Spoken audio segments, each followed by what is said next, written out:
Srimad Bhagavatam.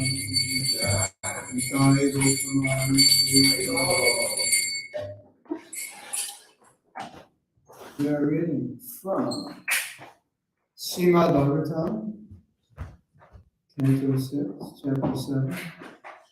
What are we on? 13.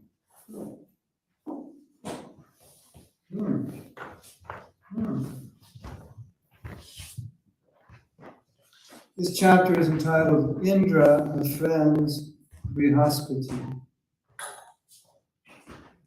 Om Namo Bhagavate Vasudevaya. Om Namo Bhagavate Vasudevaya. Om Namo Bhagavate Vasudevaya. Om Namo Bhagavate Vasudevaya. Om Namo Bhagavate Vasudevaya. Once it's on the board, they can see it, but it's backwards. You know how to flip it around with Facebook? So they don't see everything as a mirror image. It's their way to do it. It's so nice, you can see the verse, but it's backwards. Anyway, this is Canto 6, Chapter 7, Text 13.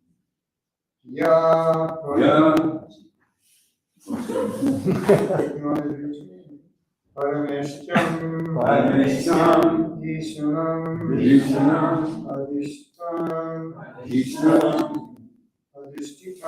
Adishtitan Kanchana Adhyutished Iti Viyor Dhamante Na Param Vidu Ya Parameshtam Ishanam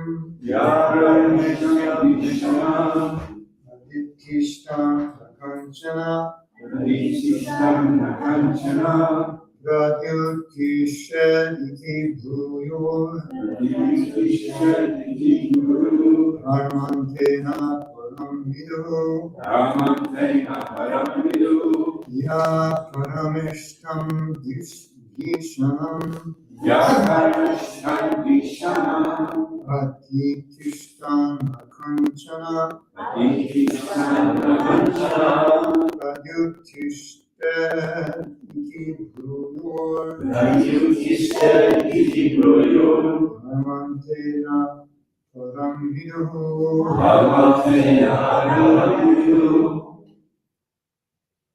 Ya Parameshtam Dishanam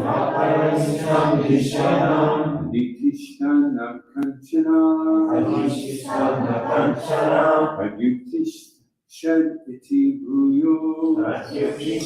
Iti Bhuyor Dhamantena Param Vidu Ya Parameshtam Dishanam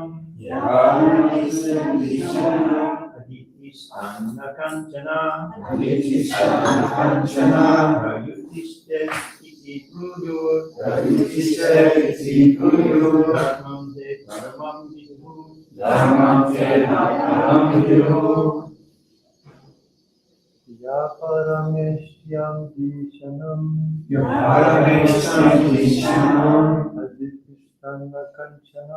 Aditishthana Kanchana Pradyutished Iti Bhuyor Dharmantena Param Vidu Parameshtam Ishanam Aditishthana Kanchana Pradyutished Iti Bhuyor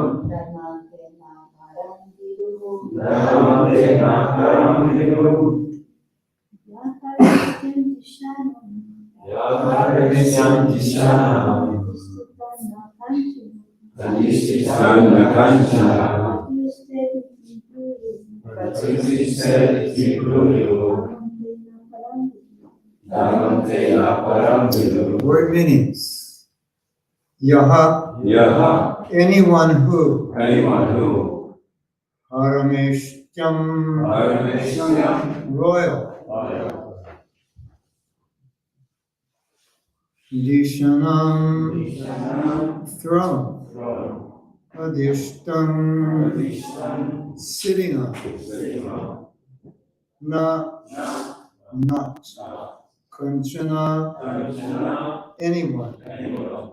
Pradyutishta, should rise before. Iti, thus. Bruyuhu, those who say, Dharmam, the codes of religion. Te, they. Not. Param, higher. Viduhu, no. Translation. If a person says, one who is situated on the exalted throne of a king should not stand up to show respect to another king, or a Brahmana, it is to be understood that he does not know the superior religious principles. Purport.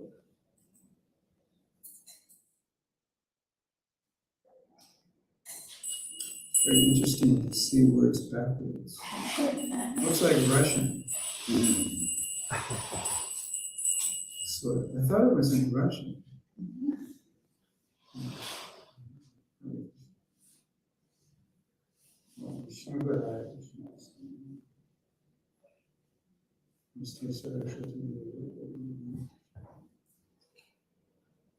Srila Vishwanath Chakravarti Thakur says in this regard that when a president or king is sitting on his throne, he does not need to show respect to everyone who comes within his assembly, but he must show respect to superiors, like his spiritual master, Brahmanas, and Vaishnavas. There are many examples of how he should act. When Lord Krishna was sitting on his throne, and Narada fortunately entered his assembly, even Lord Krishna immediately stood up with his officers and ministers to offer respectful obeisances to Narada. Narada knew that Krishna is the Supreme Personality of Godhead, and Krishna knew that Narada was his devotee. But although Krishna is the Supreme Lord, and Narada is the Lord's devotee, the Lord observed the religious etiquette. Since Narada was a brahmachari, a brahmana, and an exalted devotee, even Krishna, while acting as a king, offered his respectful obeisances unto Narada. Such is the conduct visible in the Vedic civilization. A civilization in which the people do not know how the representative of Narada and Krishna should be respected, how society should be formed, and how one should advance in Krishna consciousness. A society concerned only with manufacturing new cars and new skyscrapers every year, and then breaking them to pieces and making new ones, may be technologically advanced, but it is not a human civilization. A human civilization is advanced when its people follow the Chaturvarnya system, the system of 4 orders of life. There must be ideal first-class men to act as advisors, second-class men to act as administrators, Third-class men to produce food and protect cows, and fourth-class men who obey the three higher classes of society. One who does not follow the standard system of society should be considered a fifth-class man. A society without Vedic laws and regulations will not be very helpful to humanity, as stated in this verse. Dharman te na param vidu. Such a society does not know the aim of life and the highest principles of religion. Shri Prabhupada ki jai. Om Vishnu Padaya Krishna Krishna Hare. Srimate Bhakti Vedanta Swaminiti Namane Namaste Saraswati Devi Gauravani Charini Bhagavad Gita, there's a verse. The Shastra Vidhi. The injunctions of Shastra. The Shastra Vidhi. Vidhi means rules and regulations. The Shastra Vidhi Utsrija. Utsrija means to give up. Shastra Vidhi Utsrija Bhartate Kama Karata. One who gives up the injunction of Shastras and acts whimsically. So the connotation is the Shastras are rules by which one should act, even if he should act, and if one doesn't follow those, they're not following because they're acting whimsically. Whimsically means whatever you feel like. Right? What do you feel like right now? I feel like this. Then do it. That's what people want to do, isn't it? More or less. So Krishna is saying it's whimsical action, and nasasiddhim avapnoti. You won't become perfect in your life. Not nasasukam avapnoti. Na aparam. You can't perfect your life. You won't become happy that way. And so, of course, it's counterintuitive. Who would think that by restricting oneself you'll be happy? We would think doing whatever we want will be happy. If I have enough money and power to do whatever I want, I'll be really happy. So, here's an example. I'm a king, I'm sitting on the throne, another king comes, another Brahmin comes, and I just don't feel like standing up. Why should I? Why should I bow down to anybody? I don't feel like it. And because I don't feel like it, the modern world puts so much value on individual expression and feelings, doesn't it? You see what's going on the last year or two? You have to respect my individual expression. Okay, we don't mind respecting people. But democracy is kind of based on this idea that let the common denominator of the people rule and determine what is the next standard, what is the next right and wrong. So of course, every generation has their own standard, right and wrong. I'm going to tell you something. You're going to find this really interesting. I don't know about your country, but I assume it's similar. Up until 1923 in America, it was illegal for a man to be at the beach without a shirt. Did you know that? They had to wear a shirt. Men had to wear a shirt. It was considered illegal. So you're sitting here in 2022 and you're thinking, that's the stupidest thing I've ever heard. Well, you're divorced. Maybe you don't think it's stupid, but I'm sure the average person would think that's so Victorian, or whatever word you want to use.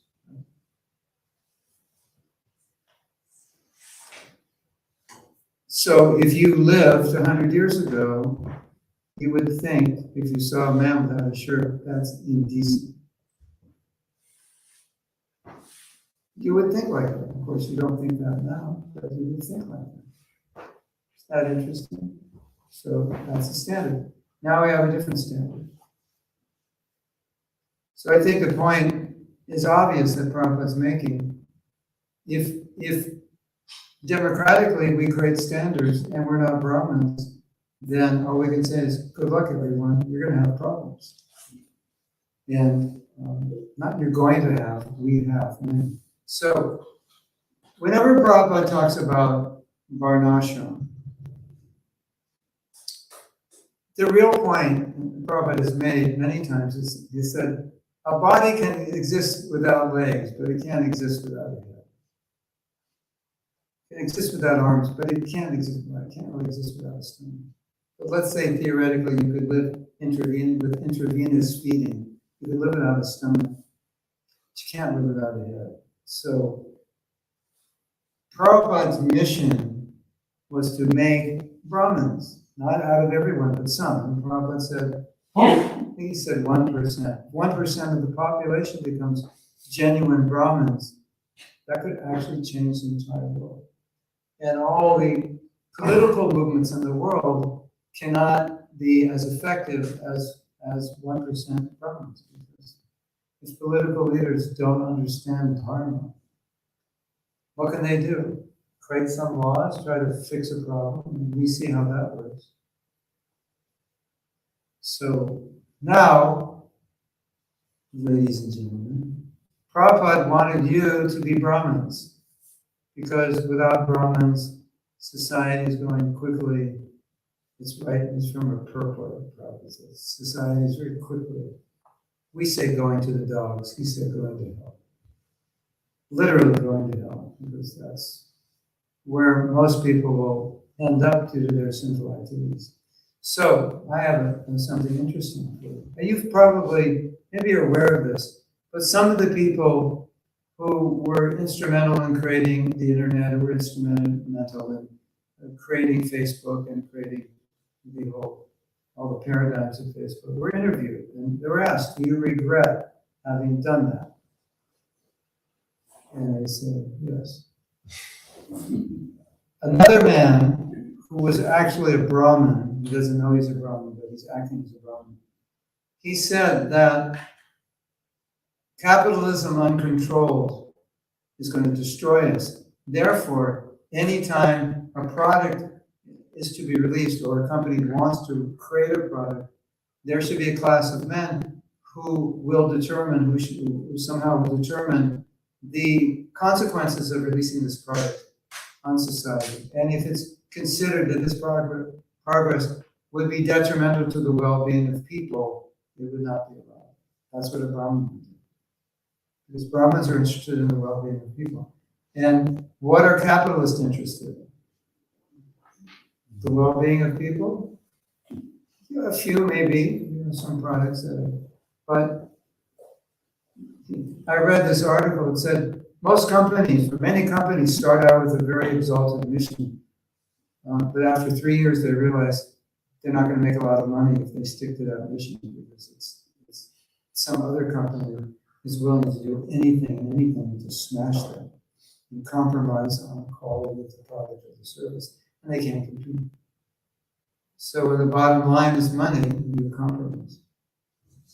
That's why the Brahmins were the advisors to the Kshatris. The Kshatris were advisors to the Vaishyas. And the Shudras would serve them because the Brahmins were reliable. Why were they reliable? They were educated, number one. And they were self-controlled, so they had no personal interest. To be a Brahmin, you have nothing to gain by any decision. And how can you make a good decision if you have something to gain? It's a conflict of interest. So you have to have people who can gain nothing, and who want it. Not that they can't gain anything, they don't want to gain anything. So there's no vested interest in their decision. Well, what if I make this decision that this product doesn't come out? Then my brother-in-law who's working for this company is going to lose his job. Brahmins don't think like that. Brahmins think, what is best for the welfare of society? And then the Kshatriyas follow the Brahmins. So the Kshatriyas they can, get overcome by greed and power, but being guided by the Brahmins. It doesn't happen later, so you go down the line. Same thing with the Vaishyas. Who is responsible for destroying the planet? Okay, we are. But companies provide us with products that are created through destroying the planet, and then we support them. But if those products didn't exist, we would not have such a big responsibility in ruining the planet because we couldn't, right? So if there were Brahmins, if we had Brahmins ruling society since the time of Lord Krishna, I don't think we'd have any problem with ecology. And these big cities, they just wouldn't happen. I was once with Prabhupada, and we were walking in a park in San Diego. It's called Balboa Park. There's a few buildings in it, but mostly it's just like fountains and grass, more or less, right? It's not that many buildings, but one part of it, there's like no buildings. The lawn, I think, park or something. Our temple used to be 3 blocks from it, so I used to walk there. So Prabhupada came to that temple and he walked there. And the part we were walking was, there might have been one building. But you could see other buildings in the distance. And the devotee asked Prabhupada, is this like Vrindavan? And he said, no, it's like Dwarka.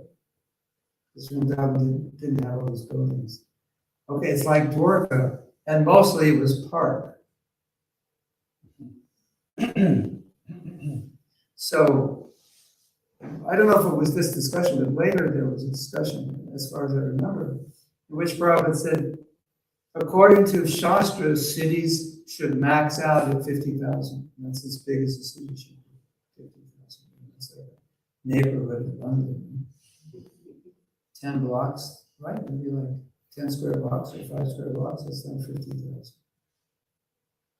And in the Bhagavatam, Prabhupada said, in Dwarka, from any position in Dwarka, you could see nature. You could see a park, you could see a pond, you could see a lotus flower, you could see swans. So that's a city.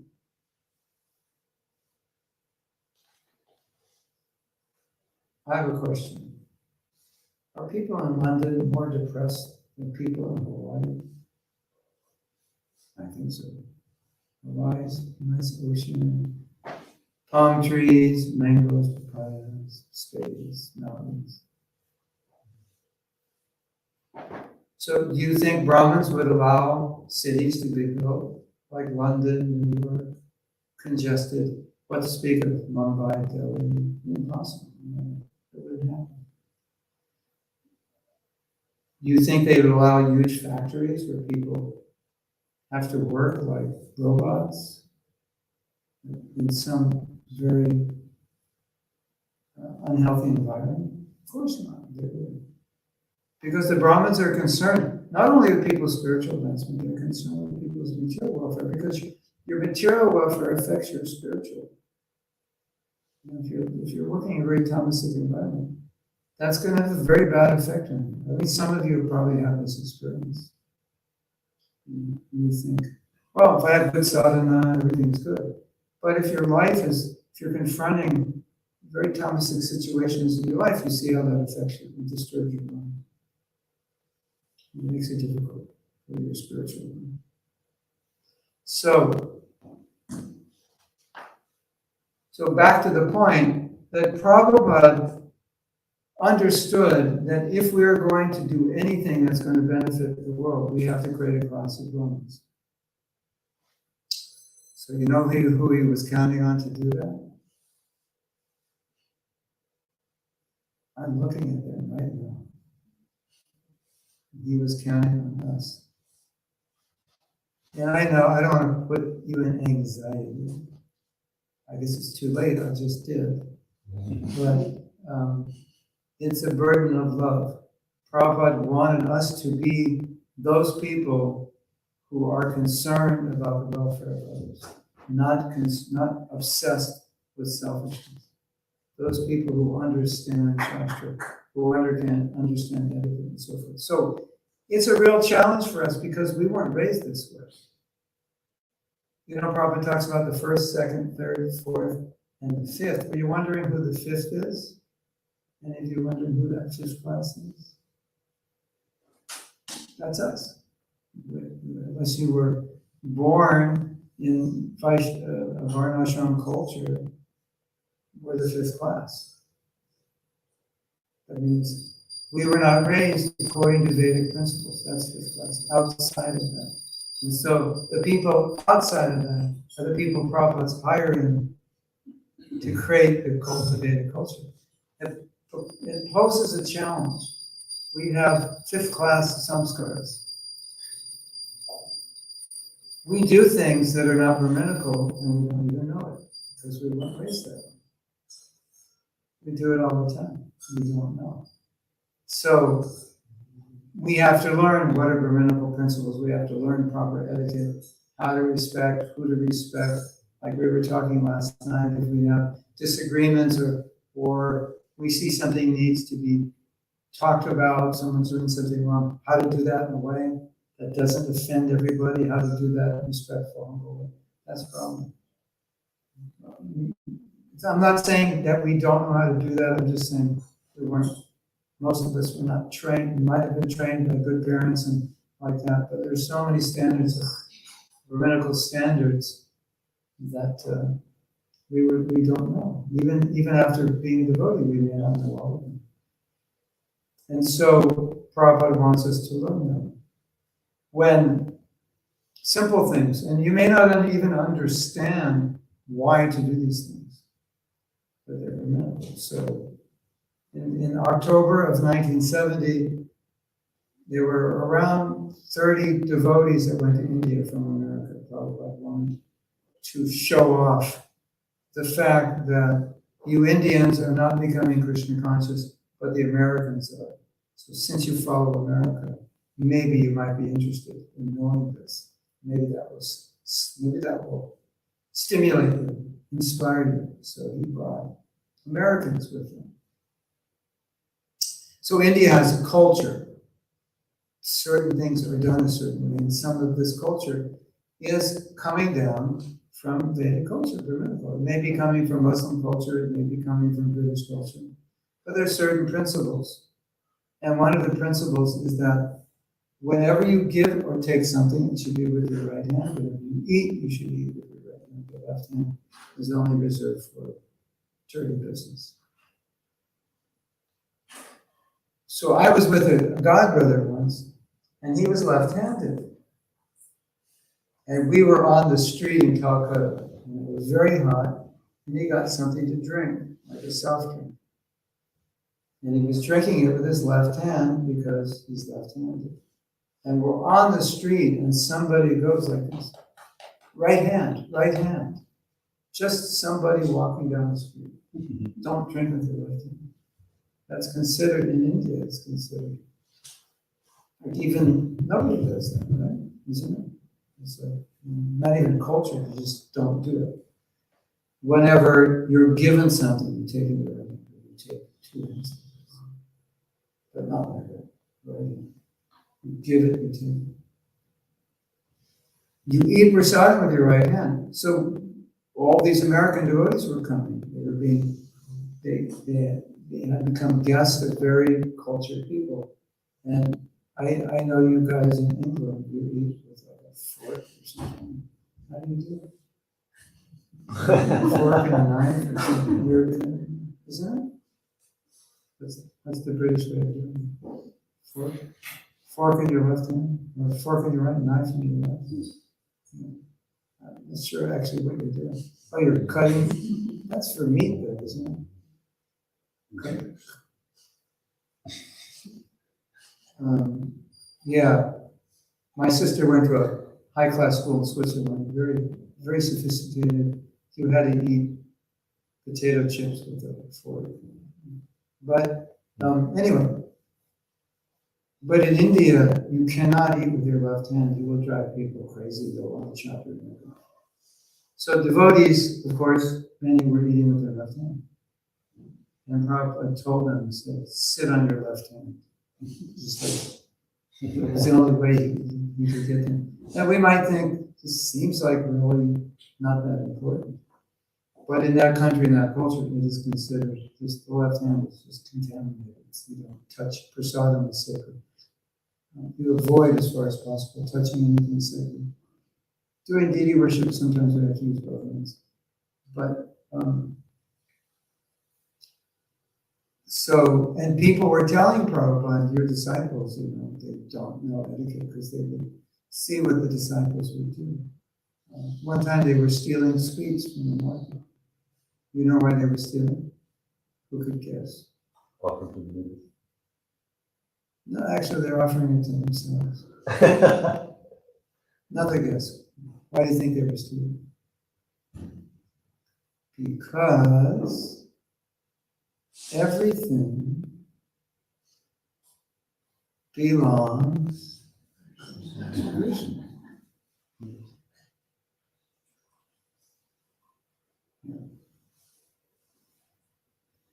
Prabhupada, one devotee told me that Prabhupada wanted us to spend time in India so we could learn the culture. I have a story for you. Would you like to hear it? Yeah. It's very interesting. So I was teaching in the late 90s at the Vrindavan Institute of Higher Education in Vrindavan. And after the class, I think it was like a 1-month class. It was, maybe like 50 students or so in the class. And there was one elderly gentleman. Well, he was elderly to me. He's probably not even as old as I am now, but then he was considered elderly. So I was talking to a devotee who had a harmonium and I wanted to buy it. And there were like 5, 6, 7 students in the room, just happened to be there, and he happened to be there. So we negotiated the price, and I said, I'll get the money. I walked out, and the man said, I'll buy it for you. And then I told the person who's in charge of the VIHE, I told him, I said, it's so nice, this man, he was so nice. He was my student in this class, and he volunteered to buy the harmonium. And the person in charge of the VIHE said, yes, that is culture. You're his teacher. He couldn't allow you to pay for it because you grew dakshina like that. So when he said that is culture, then I remembered what Prabhupada said, you go to India to learn culture. I'll give you another story. I was with Jayadvaita Swami in Dubai, and we were invited, it was Dubai, we were invited to a man's home. And so at lunch break, he left his business, and we had prasadam. They bathed our feet, which I didn't want to do anymore. I said, we have to do it. Because they want to do it as, traditionally the sannyasis, sadhus would go barefoot, so you bathe their feet clean. Anyway, it's worship the sadhu. So they had to get back to business. They had to get back to their business. And so they said to us, would you like, we had finished eating, we were just talking to them, chit-chatting, and they said, would you like to leave now? And Maharaj said to me, that's the etiquette of saying, I have to get back to work, we need to go. So if that were America, and an American most likely would say, excuse me, Maharaj, I have to get back to work, we're going to have to go now. But because they're Indian and they know etiquette, they say, would you like to leave now? You see? Subtle little difference, but in the difference indeed, because you wouldn't want to tell a sadhu what to do. You would want to be respectful and give them the choice of making the decision. And if you're smart like he was, he understands that out of respect for them, we should go because they need to go back to work. So these are little things, but if you see enough of these little things, you start to understand.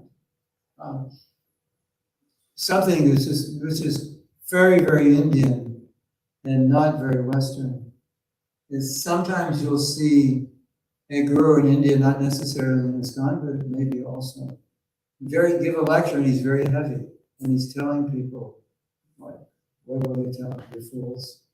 You're stupid for doing this. Something like that. Anyone ever seen a lecture like that? And sometimes they even scream. So for us in the West, we'd be like, that's it. I'm never going to listen to that guru again. He's abusing me. But in India, I don't know about today, but at least previously, they would think, I need to hear that. It's coming from a sadhu.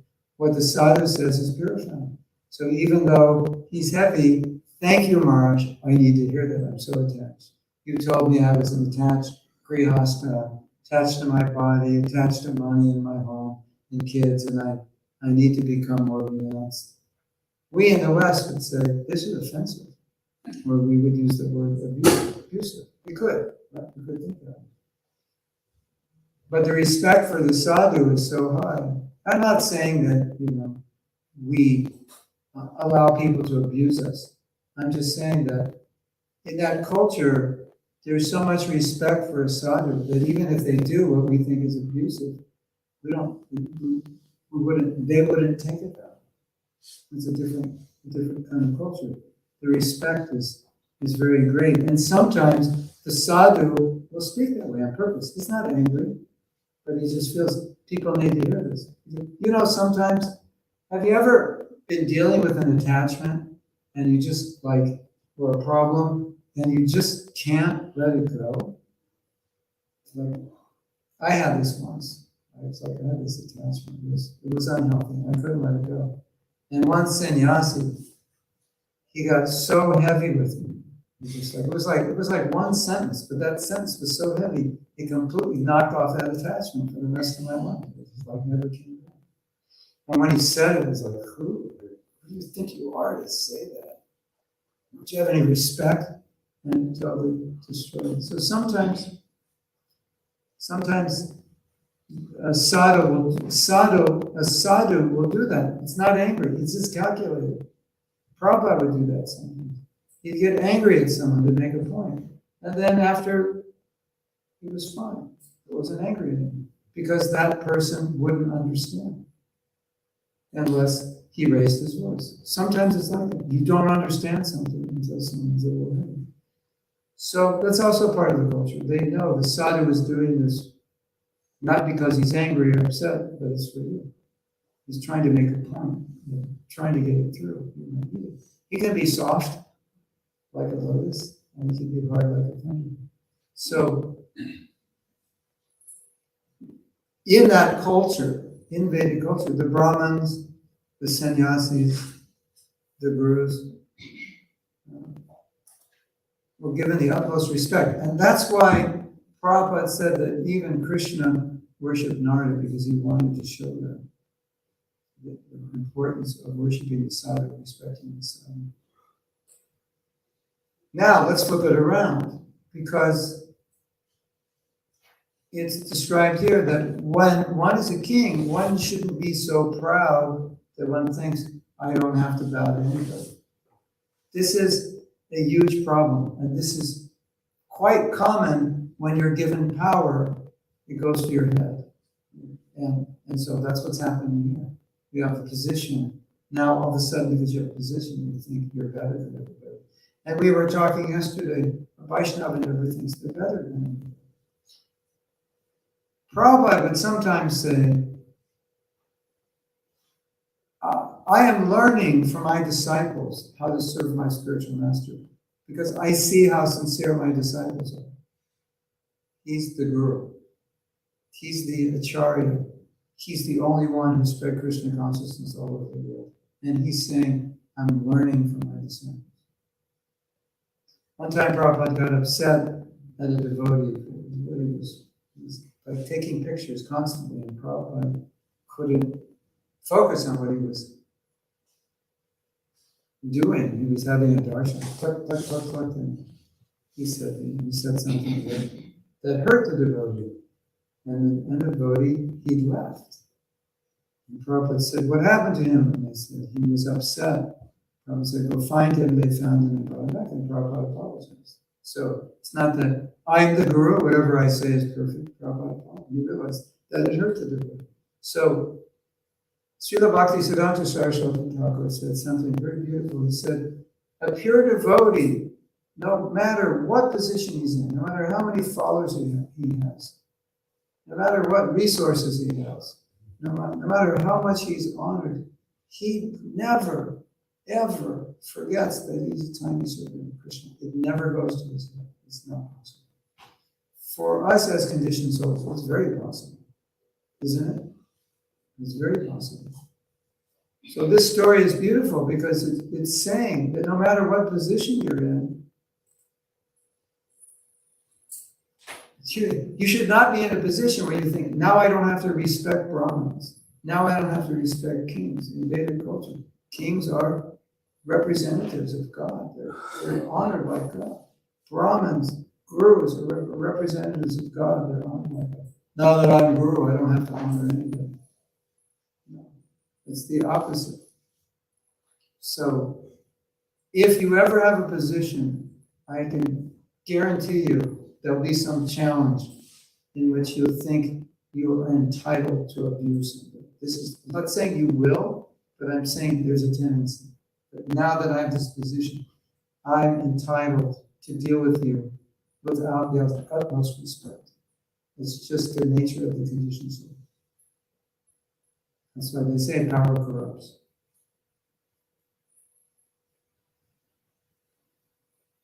So if you ever get any power, any position of authority, the most important thing is don't ever lose your respect, don't ever lose your humility, don't ever think, because I have this position, I'm better.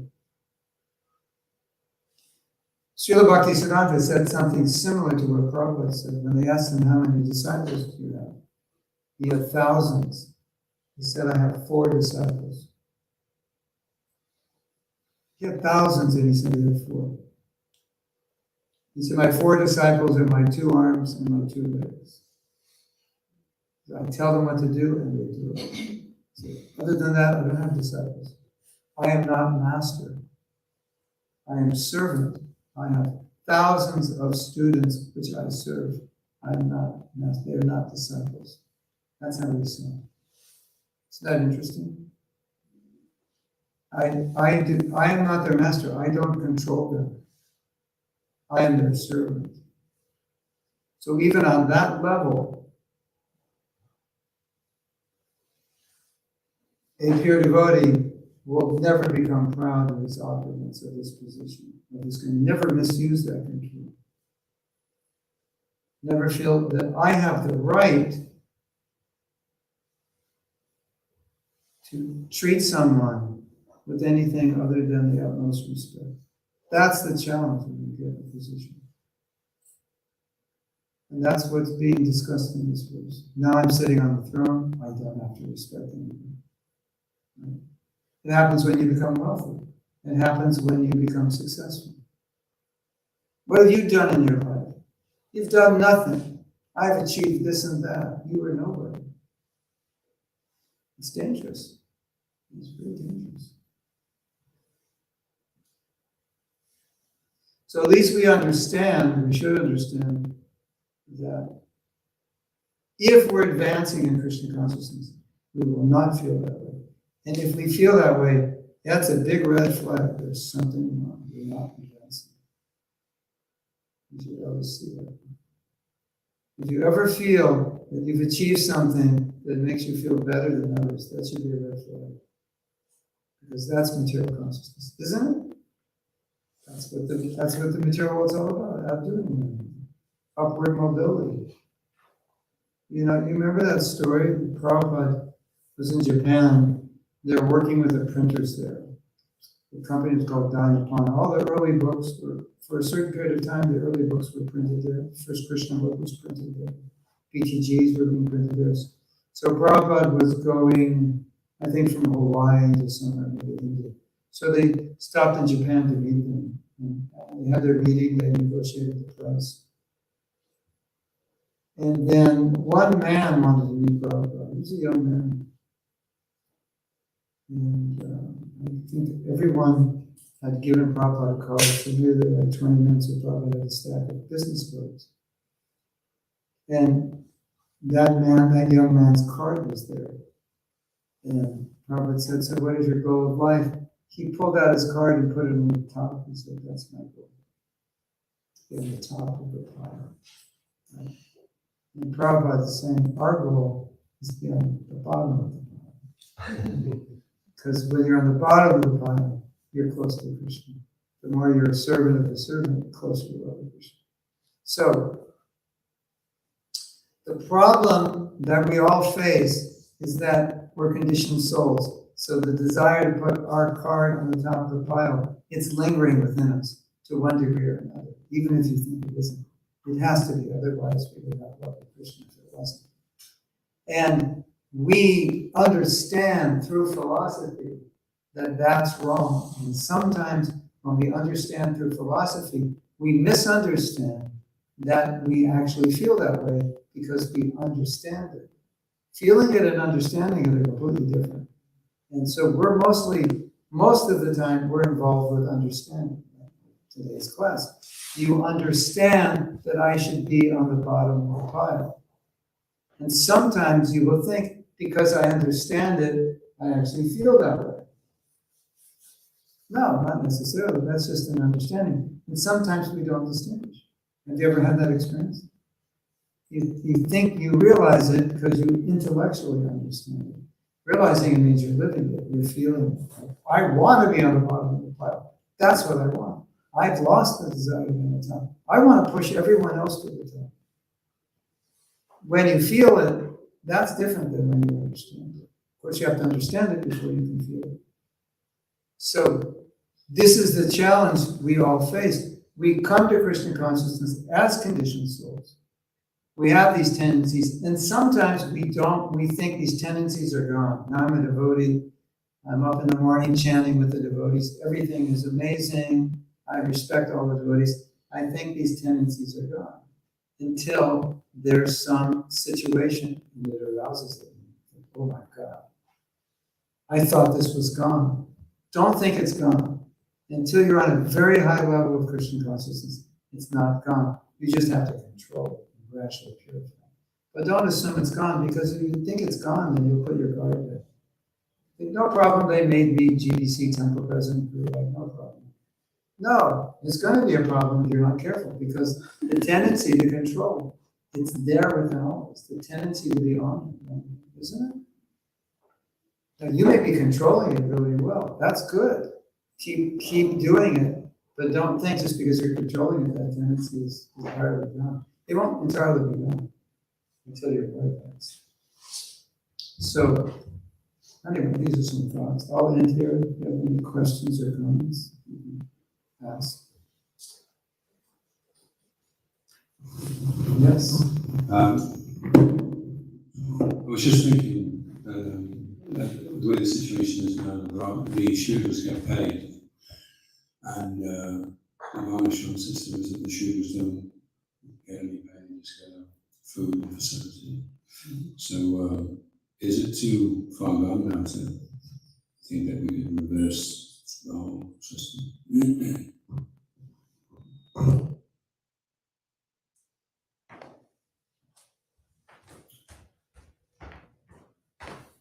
It seems,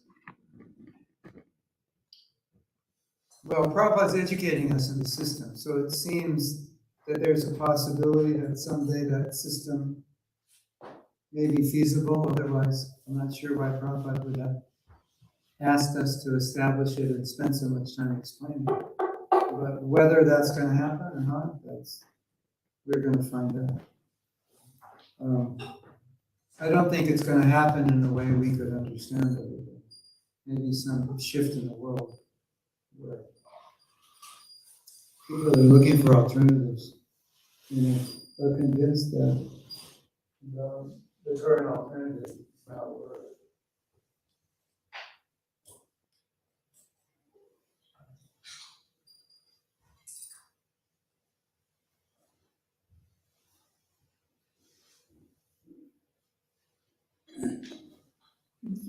The idea is that the thing is, for Varnashram to work, every ashram has to work. You can't just work with one ashram. The Shudras are not paid, but they're provided for, they're well cared for. They're not outcasts of society, poverty stricken, with no facility. They have, it's not like that. The king will provide for everyone. So if you want to say, okay, here's a class of men who are going to work but not get paid, they obviously have to be taken well care of, right? So they can say, okay, I don't need them. The idea was, if you give them money, they'll spend it on beer. Basically, I mean, they're in Scotland. We know that. And so, okay, we're going to do that. We're not going to give the shooters money, so now the beer companies are going to go out of business, and we'll all get our heads chopped off.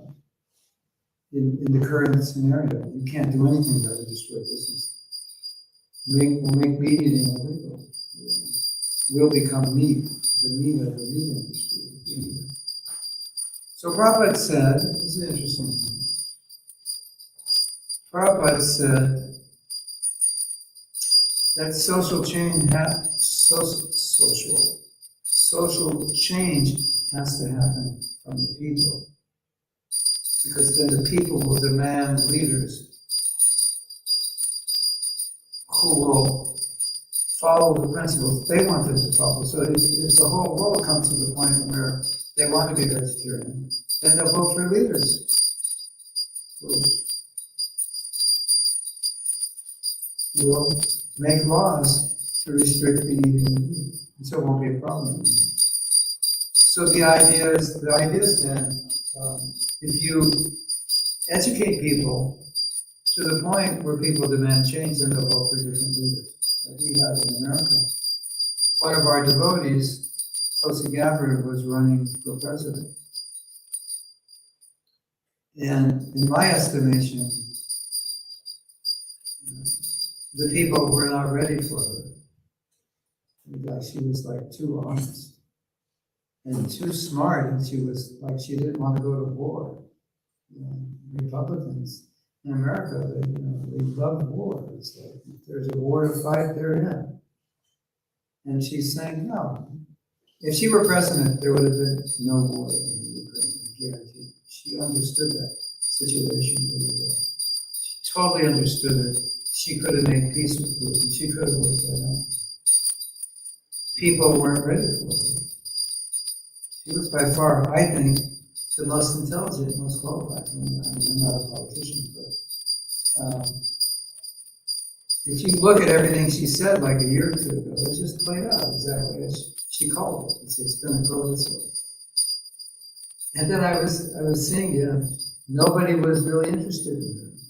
Like people really are not ready for someone who's that smart and honest. That was my conclusion. So if the governments are going to change, people have to change. They will demand different kinds of leaders. I mean, look at the kinds of leaders around the world that people vote for. It's kind of interesting.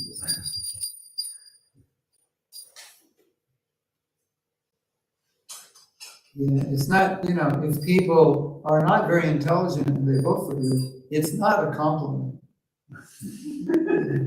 The leaders think, I got so many votes. Yeah, because you're an idiot. And the people, there's a lot of idiots in the country, so that's why you got all the votes. If you're actually intelligent, you wouldn't have got all the votes.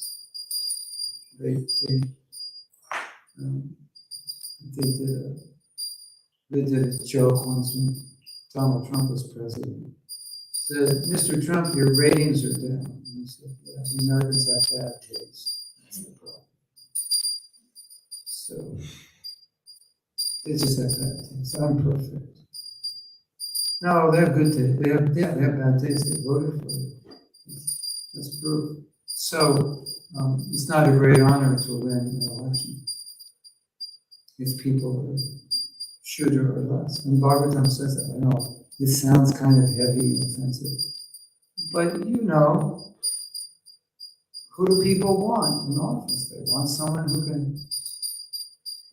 If the economy is good, they'll vote for it. Basically, if I can get you more money for your job, more work, and better healthcare, you'll vote for me. I don't have to do anything. I could be the biggest debauchee that you've ever seen. If I can do that, you'll vote for me. From what I've seen,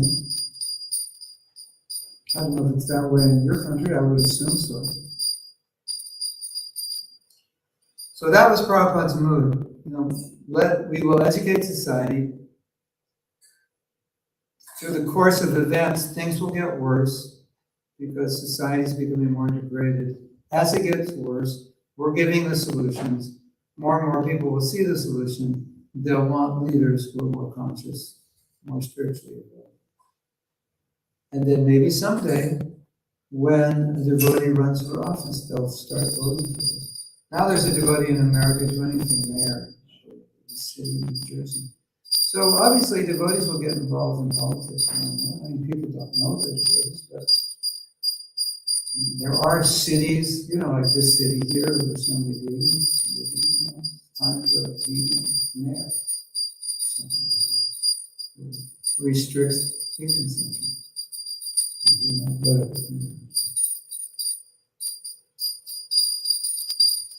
Another answer to your question, or a general question, could the world become Krishna conscious? Will it? Prabhupada was once asked that question. He said, "Well, that will depend on us." Like it can happen. Mahaprabhu predicted it, but someone has to do it.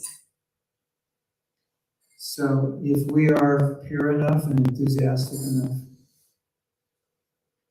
Krishna can change the world in a way that we can have huge opportunities for spreading Krishna consciousness. When I was young, in my grammar school, we used to have these drills. I don't know, they did it in your generation. You're probably younger than me. Oh, okay. So maybe you had the same thing. So I remember in grammar school, the alarms would go off and you'd have to duck under your desk. You know why? That was an alarm in the event that the Russians would attack America. Right? Were we afraid of a nuclear attack? Or I don't know if nuclear was, because that was like when I was probably like 1958 or something. It was too soon.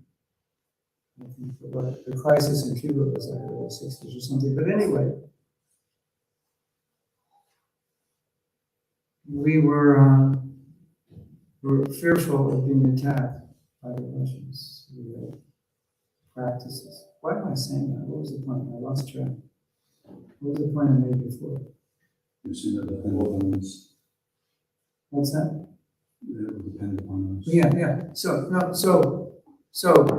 what I'm saying, the point I was making is there was no place in our brain for thinking that Russia would be a free country. It was like, until the late 80s, it was just like, no way. So we're trying to preach in Russia. It's difficult. They're arresting us. And the only way we would be successful in Russia is something would have to change, and Krishna changed it. And it was obvious why. So that's just my sense of everything, that if something is going to happen on a major scale of spreading Krishna consciousness, it's probably going to be a combination of devotees, purity, enthusiasm in the world, and social changes in the world that make it to the point where maybe people are just frustrated with governments, frustrated with what's going on, and all of a sudden like people are starting, I'm moving out of the city, I need an eco-village. Maybe it'll come to a point where half the city wants to live in an eco-village 10 years from now. You don't know. And you're sitting here and you had no idea. I should have built skyscraper apartments here because thousands of people want to come. Or we should have built 1,000 huts. Anyway, things like that can happen. And we're supposed to be ahead of the 8 ball, so we know what the trends are. So when they happen, we're ready for it. And that could happen. I mean, Prabhupada said it would at some point. Once Prabhupada was in Atlanta, Georgia, and they were walking in a park and you could see the skyline downtown. He said, someday the city will be empty. It will just be full of criminals.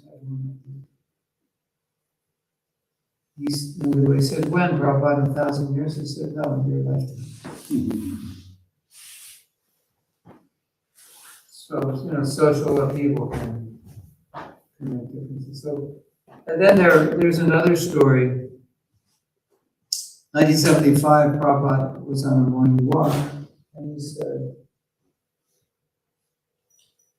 there's going to be World War III. Kind of a shocker, right?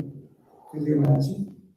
You know, Prabhupada was here, he went on a morning walk, and I'm sitting in class telling you what Prabhupada said. What did he say? What did he say? He said, there's going to be a war. And you're saying World War III, that means like major disaster. Of course, it didn't happen. So later, like a year later, they said, Prabhupada, or 2 years later, they said, Prabhupada, World War III didn't happen. Why? He said, Krishna changed his mind. He said, because of our preaching, he changed his mind. So, when I put all these things together, and I look at the world today, and I look at devotees, and the emphasis Prabhupada made on getting back to the land and so forth, and how that movement to get back to the land, it's slow in this country, it's slow in the world. It's just not, it's not a priority. Everybody's like, get me a corporate job in a big city so I can make 6 figures and drive a new car and live in a nice house. That's where everyone's at. So for that to change, something's going to have to change. Like robots are going to take all your jobs, and you'll have no choice. You'll have no money, can't live in the city. You'll have to move. Something like that has to happen. And I just based on what I've seen so far in the world, it seems like when we're ready, Krishna says, okay, next phase, let's do it. Let's move it to the next phase. So Prabhupada team, we did predict that people would want to move out of cities into the country. So get ready, everyone. Order 1,000 yurts. You can get any yurts. You can get donations for yurts.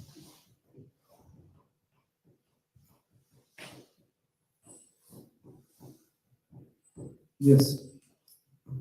Actually, in Prabhupada memories, Rameshwara Prabhu, he quoted Prabhupada that at one point millions of people will come to our farms. Yeah. So when Prabhupada quoted those things, as far as I understand from studying all these quotes, is that like it's kind of like this is what could happen. This could be the scenario.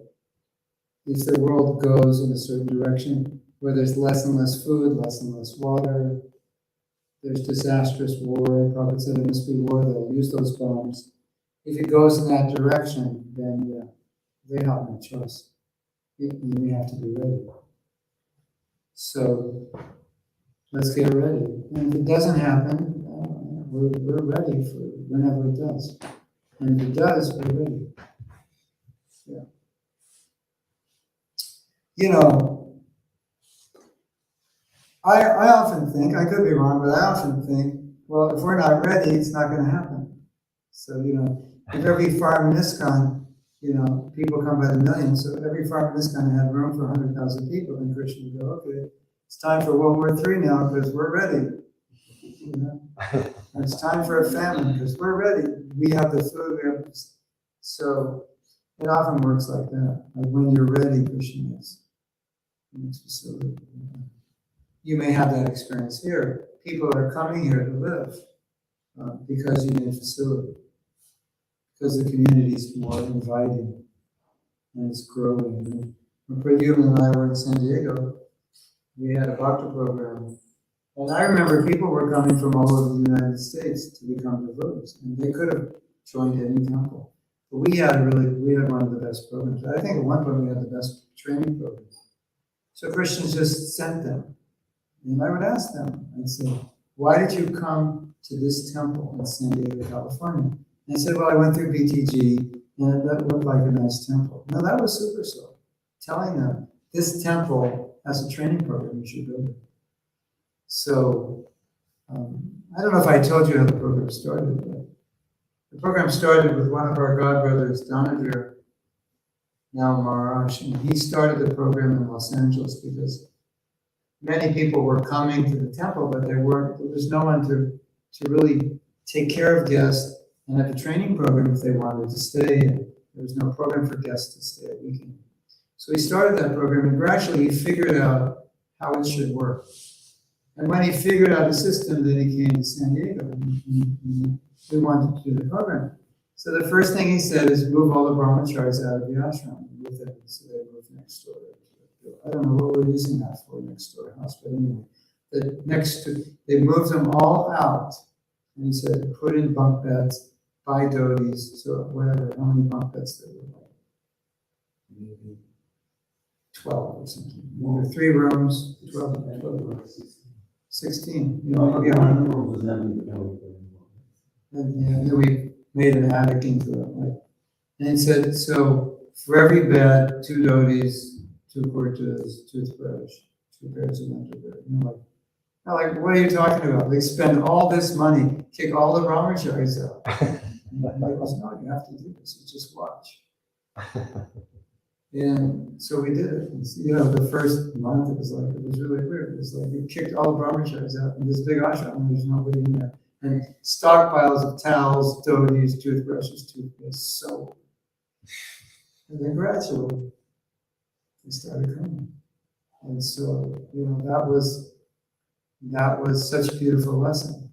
Make the facility, be able to take care of people, and Krishna was saying that. And you know, most of them were not from San Diego, as I remember, at least half of them. As I remember, were not locals. They came from somewhere. Or at least many of them.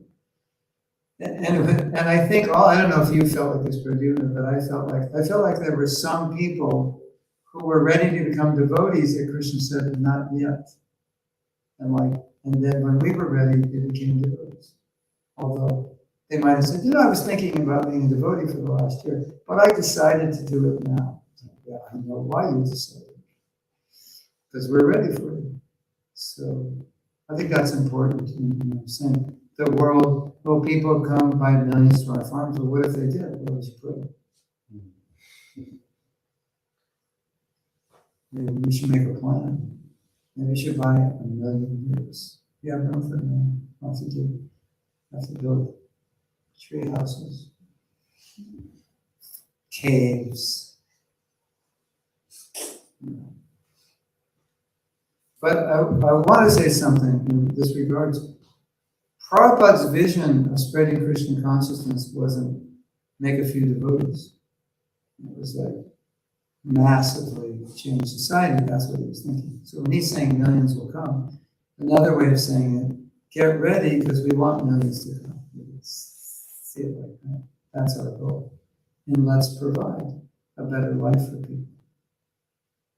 And it also means not everyone's going to be a devotee, but they'll be part of the society, part of the culture. Yes, you had another question. Just to add, it seems like that it doesn't require war anymore. I mean, the war is already there to some extent. And if we just get the farm together, it's very attractive. People will start coming, maybe not by millions, but could be by hundreds actually. They're looking for community. Yeah. Krishna was saying. Krishna was saying. That's the point. And I think that was also maybe indirectly the point of last night's class. When you create an environment in which people feel comfortable, they feel satisfied, they feel cared for, they don't feel judged or put down, then Krishna says, yes, this is the place. Bring more people here because they'll be treated well, they'll be taken care of. Right? You agree? So that, I think I was telling you on the way here that the most important, that in my mind is the most important thing to do for spreading Krishna consciousness is create the environment.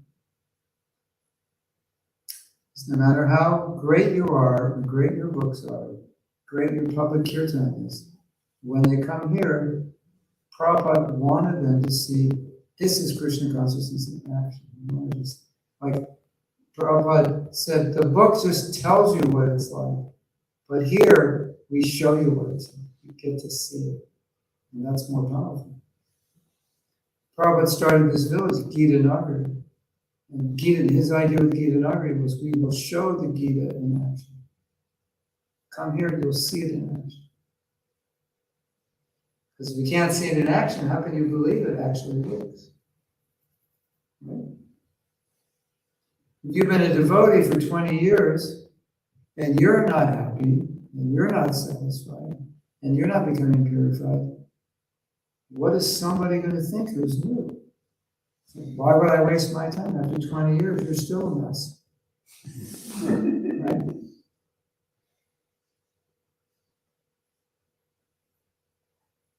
And obviously, if they see the opposite, they'll think, yeah, this is beautiful. I want to do this. I want to do this. I want to be like you.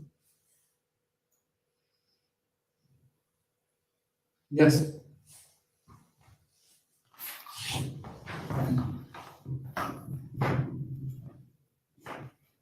Hare Krishna, thank you. I'm wondering, what are some practical things that we can do as a community to come together in order to create this sort of culture?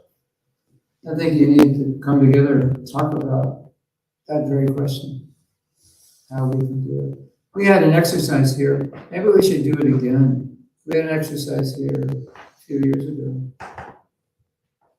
And the question was, what experience do we want people to have when they come here? So those things I listed, like to feel accepted, to feel appreciated, not to be judged, to feel that here's a place of learning, a place of support spiritually, and so forth. And how do we create that environment and culture so that everyone experiences that? And that I think, even though we did the exercise, obviously you have to monitor it and say, okay, this is what we decided we wanted, how are we doing on a scale of 1 to 10? Maybe you can revisit that list of things we tried to create. And I think it's also good to be conscious of what we don't want to create, because we need to monitor that also. People are, maybe someone's feeling discriminated against, and so how can we prevent that? How can we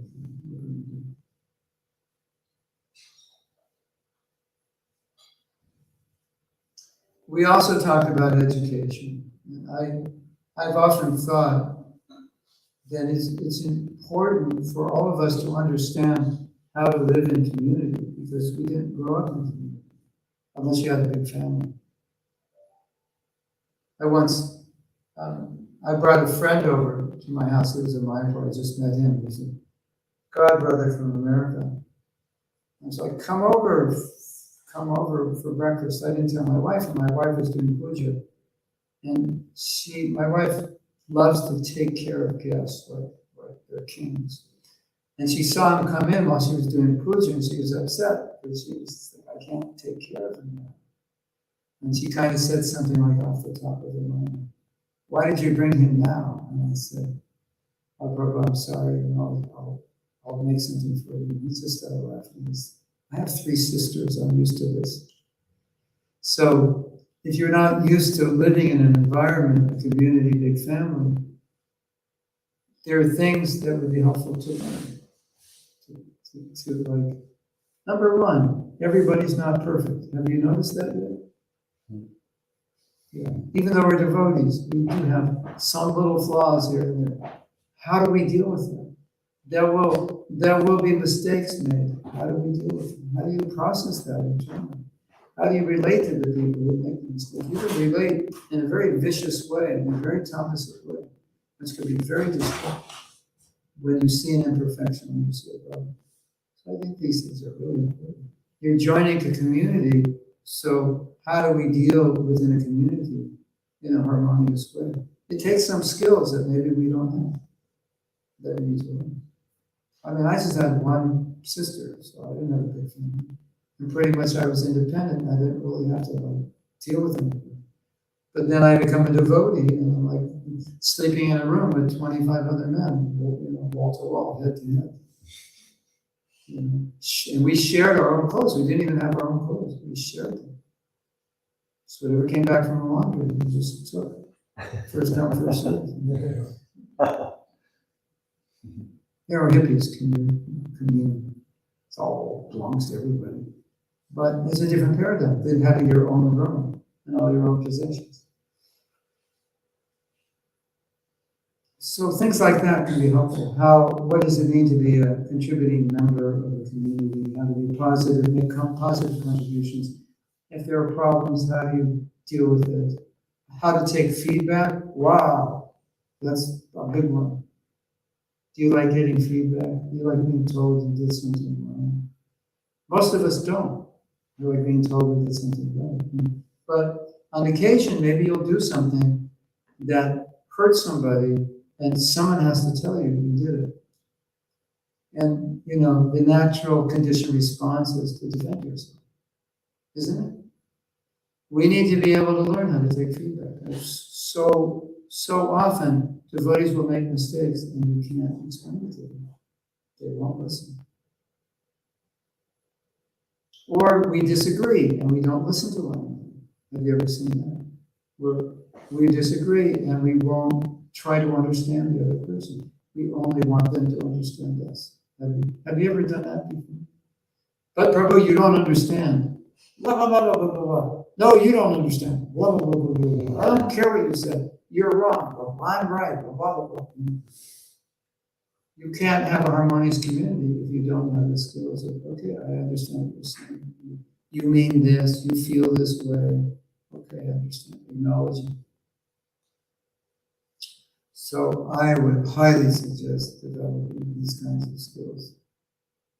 Ability to take feedback, ability to listen, ability to sort out conflicts.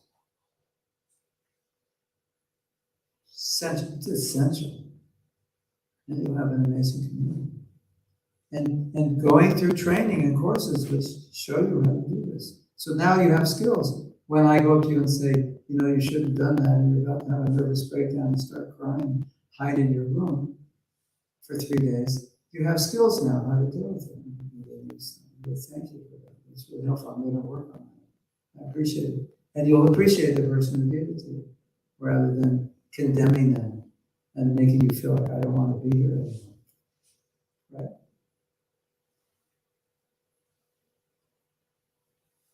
I was talking about this the other day, how it's not normal for people to be empathic. It's normal for people to fight for what they believe is right. No, you don't understand what you're saying is wrong. I was like, yes. That's normal, isn't it? And I have the shloka to prove it, and I have the purport. Plus, I'm older than you, and I've got more degrees than you. So, just be quiet, you don't know anything. That's human nature. Human nature is slashed with tilak. I'm wearing tilak, but I still have human nature. So, the human nature side of us that can be harmful for a community, we have to address it. Because that kind of human nature may not go away, even in 50 years. And in fact, 50 years from now, you may think you're more right than you are today, because you have 50 years to prove it. I'm just speaking from experience. I know for you it might sound 50 years, you wouldn't be able to take feedback. No, sometimes it gets worse.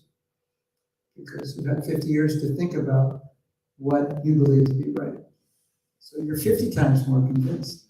And it's 50 times harder to listen to the other side. I appreciate so much devotees who disagree with me, but will listen to me and acknowledge what I said and why I said it and how I feel. I think that's beautiful. You can totally disagree and be so close to such a person because they're trying to understand you. Right? We're different, so they see it differently. That's what makes a beautiful community. Otherwise, we create enemies. Who are your enemies? The people who think differently. I don't like that person. Why don't you like him? Because he believes this, and I don't. Right? You ever not like someone just simply because they believe something different from you?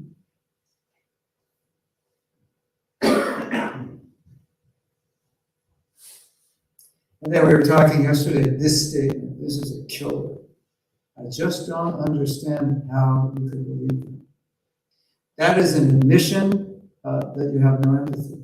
When you say, I cannot understand how anyone could believe this, it means you lack empathy 100%. Because if you had empathy, you would never say it. You would say, I understand why someone believes that, I just don't believe it. That's what you would say. So if you ever catch yourself saying, I just don't understand why he would believe it, she would believe it, why anyone would believe it, ding, ding, ding, ding, ding, you have an empathy issue. Or you may not want to understand. That's also what it is. I can't understand can also mean I don't want to. But you can't have a good community about that, because we're going to disagree, because we're different. Even though we have the same philosophy, the same books, we will disagree on some things. You're a different generation. You see things differently. If you were born when I was born, you would see things differently. If I were born when you were born, I would see things differently. It's reality. We can't hide from it. Right? And you're going to come along and say, I think we should do it this way. And I'm going to say, oh, we've always done it this way.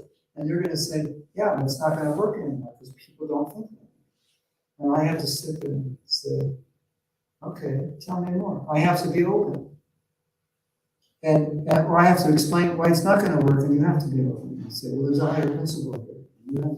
So that's the next community, right? So I think any training that you can do that can help you be more empathetic, more cooperative, learn how to take feedback, learn how to give feedback with really compassionately, it just helps us. Because most people don't naturally do this. Do they? I mean, in corporate world, people get trained to do this because your company is going to go bottom up if you've got leaders that are autocratic. Like they said, they want to leave, they'll all quit. You'll drive them crazy. So, yeah. Is that all right? Or is that too much to work on? Yeah, thank you. I'm wondering, when you said we should meet up to discuss these things, is this like a one-off or a regular thing that we can do? As often as needed until it's nice to meet and discuss, and it's nice to monitor how things are going. You know, when they say things, what is their saying? But you know, things that get measured, get improved or something. So, well, this is what we want to do. Let's measure it. How's it going? And what's beautiful about it is it sets a very solid mood. And if someone is really not inclined to solid mood, they won't like it. Maybe they're not the right person for the community. They won't fit in. Because they won't take feedback. And they won't know how to complain in a solid way. That creates harmony. They'll complain and create disharmony. So it also helps in people identifying if this is their community. Because we have certain standards. This is how we do it. If you have a problem, you don't talk behind someone's back. You go to them and respectfully discuss it. If that's the standard, and you have people who like to gossip on other people's backs, that they don't fit in. So it also helps in understanding who would fit in a community like this and who wouldn't. I mean, hopefully everybody would, but occasionally someone won't. And I think it will be clear that they just can't do this. They can't be empathetic, and it doesn't work because we're all trying to be empathetic. Or they can't take feedback, and we need to be able to correct one another.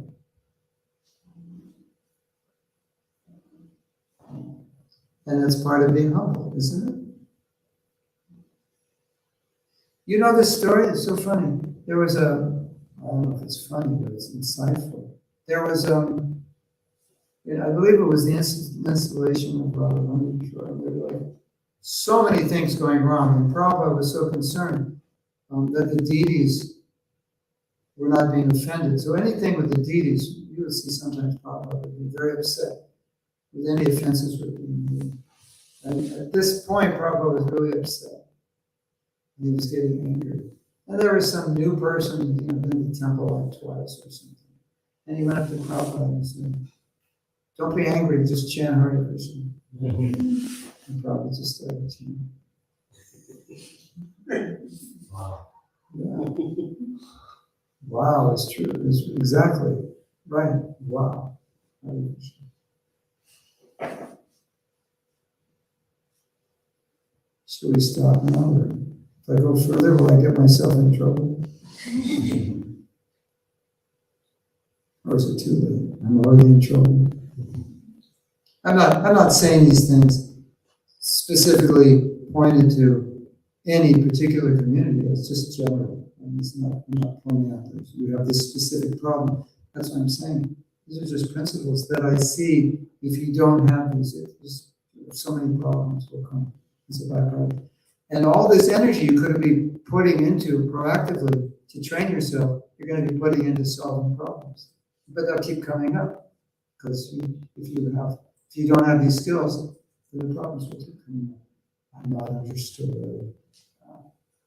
People are dealing with me in a way that's discouraging me and so forth. So I think we need these things. I know a lot of people who agree with me. And they're mostly people who train in these areas, who are devotees, who see that although we're good devotees, we're conditioned souls. And we may not carry everything necessary to create the best relationships. And you can be a great devotee and not have relationships, although it seems like a contradiction, but maybe you've never had a good relationship in your life.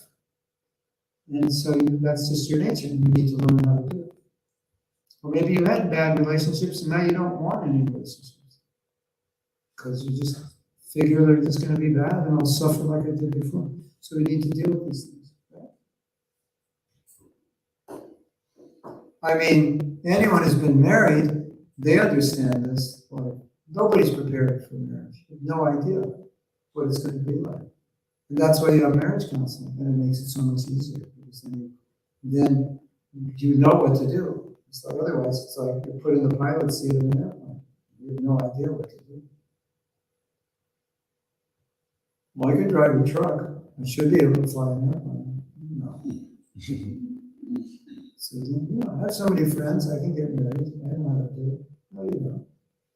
You need to learn. It's just different. So you could be a good devotee and not know. It doesn't mean you'll know. I mean, you think you would, but it's not true. Right? Have you seen that? Some of the best devotees do not have the best marriages. It's not necessarily, they don't necessarily go together, although you would think they would, but they don't necessarily. It's just a reality. Hare Krishna. Is that enough? Should we take breakfast or a lot more? Well, if anyone has a comment or a question, we can continue. If not, I just wanted to make a comment. yeah, please. That was, you were saying in the past, sometimes the devotees have been the same way for 50 years. And is it a healthy sign that a devotee changes his story? So he says, an event takes place and he gives a very accurate analysis of what took place. But should it not be a healthy sign that, 10 years later, he refers back to the same incident, but the story has totally changed, he has a totally different perspective, although it's all the same facts. A positive perspective or a healthy perspective. Yeah. Hopefully. Better way to understand it and deal with it. Yeah. But even if whatever happened was perhaps unjust, unfair, very difficult for that to happen. But if we're growing, we will learn to work through it in a way that we come out better and stronger. Hopefully. If something bad happens to you, then you should think, oh, it's just an opportunity for me to work through a problem in a way that I'll come out the other end better. And next time it happens, I'm not going to I'm not going to react in this manner. There was a fairy tale story of an angel and a little boy. And the angel told the little boy, every life you have an opportunity to develop divine qualities. What quality would you like to develop in this life? The boy said, in this life, I would like to develop forgiveness. So the angel said, okay, so what we're going to do is, I'm going to come back in another form and I will be your enemy. And the boy was shocked. He said, why would you do that? He said, well, if you don't have an enemy, how can you learn to forgive? So if, we all have to learn tolerance, right? So, okay. You want to learn tolerance? Okay, if you do, I'll get somebody to go and bother you today and harass you, like sit next to you and say, can I have all your prasadam? Could I have your sweets? Could you move over? I'm banging you with your elbows. You need something to tolerate to practice tolerance. You need someone to do something to hurt you to practice forgiveness. So if you understand this, then when these things happen, you'll think, okay, Krishna, I know what you're doing. You're giving me opportunity. Because if I don't have the opportunity, I won't learn it. And you don't want to pass up this opportunity to go through this situation and come out bitter and feel like a victim and hate everybody and everything. That would be the biggest loss. When you could learn how to go through it, come out the other end. Like the hooks was just saying with a story.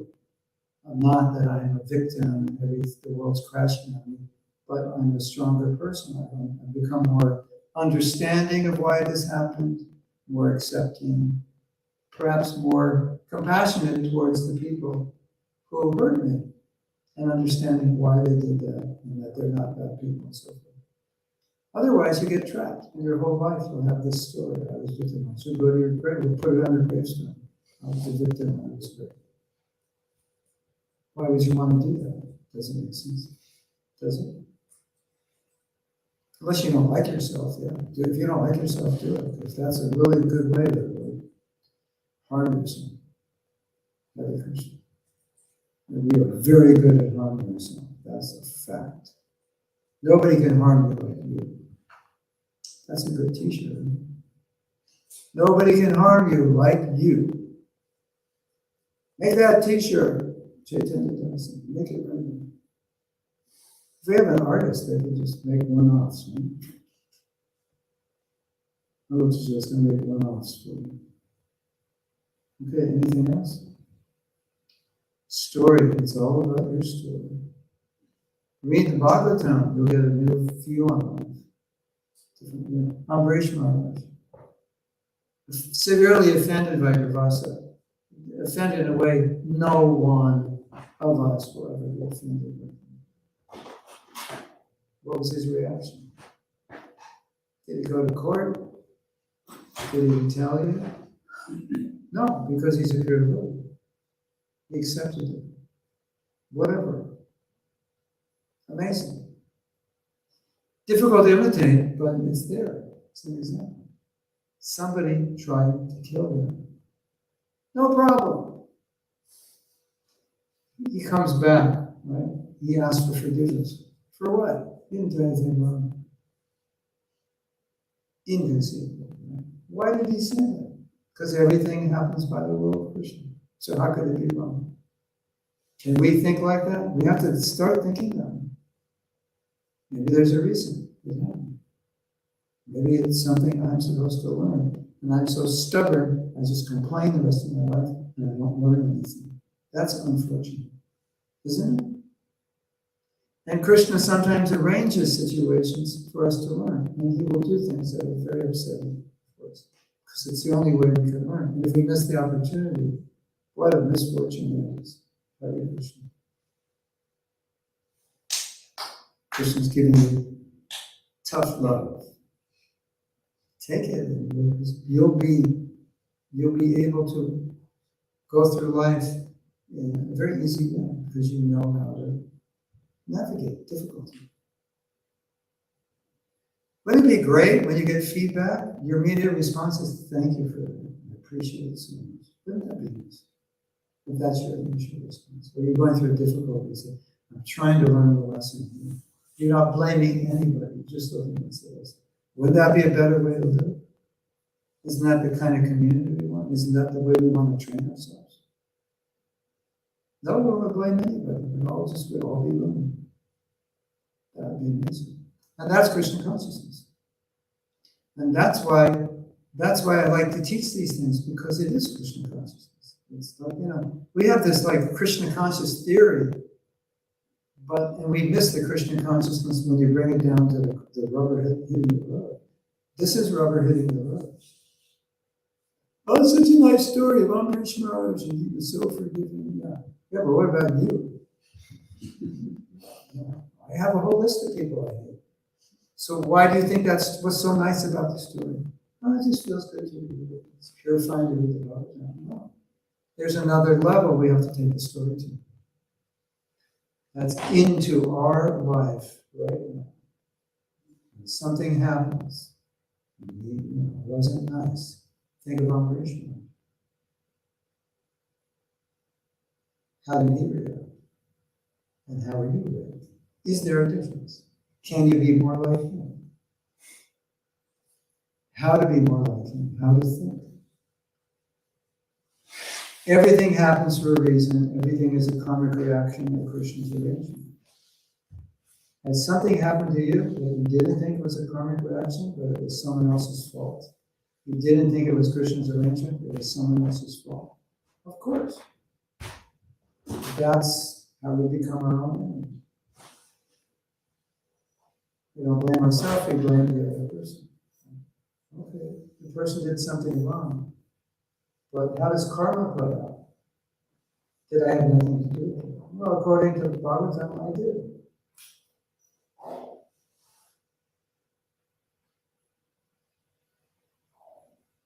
And Krishna was just protecting me by creating a problem. So I could learn. You can think that way, you can live that way. You can actually do it. You don't have to be a great devotee. There are millions of people in the world who are not devotees, who have been trained to think like this. Did you know that? There are courses around the world. They're not Krishna conscious per se, but they teach people these things. And your average person on the street often is better able to deal with these things than devotees. I've seen it because I've been to these courses. And it's really weird to see somebody going through a difficulty better than a devotee. And you know why? Because they've taken this philosophy of karma and they've brought it down in a practical way so you can work through it step by step. And you can actually see the lessons in it. You're taught to see the lessons. But if it's just a philosophy, you can say, yeah, it's karma and action, reaction, and then you don't see the lessons in your own life. And then you don't avail yourself of it. So, ladies and gentlemen, Krishna consciousness is practical, but you have to bring it down to the practical level. Otherwise, we have devotees who know the philosophy who are acting like they don't know the philosophy. Have you seen that before? That's the theoretical level. They know the philosophy, but they're acting exactly in the opposite way. You have to bring it down. What does this look like in real life? Am I acting in a way that's in alignment with our philosophy? Somebody took my shoes, I'm ready to kill somebody, those are expensive shoes. Where is it? I get my knife out. Well, that's what you used to do before you were devoted. You don't do it now. You learn how to do it. That's what it is. I hope.